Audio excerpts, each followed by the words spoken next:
อันนี้ก็คณะออกตนญาติโยมมาฮุดสงธาตุอยู่ภายน้ำล้นก็จะมีธาตุนะปู่อันนี้ก็คือภายน้ำล้นอยู่กลางป่าภายน้ำล้นอยู่กลางป่าออกตนญาติโยมชาวบ้านเพิ่นกามาเฮ็ดสังฆทานถวายพระเขาแล้วก็สร้างพญานาคอยู่ในป่านาค2 โตวนี่โตหนึ่งอยู่นี่อยู่ภายน้ำล้นวังนี่โตหนึ่งอันนี้ค่ะออกต้นยันโยมในพร้อมเพียงกัน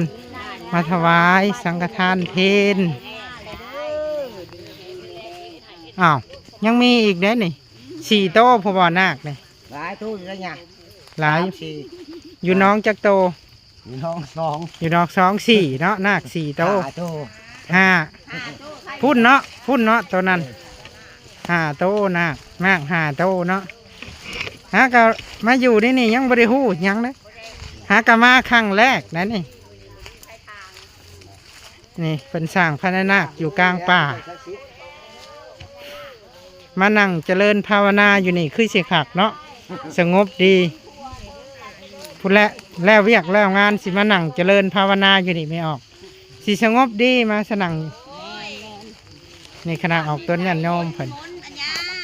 มาชงธาตุมีหัวหน้าน้ำพาหัวหน้าน้ำพาเป็นมาชงธาตุชงพญานาคเจ้าที่เจ้าทาน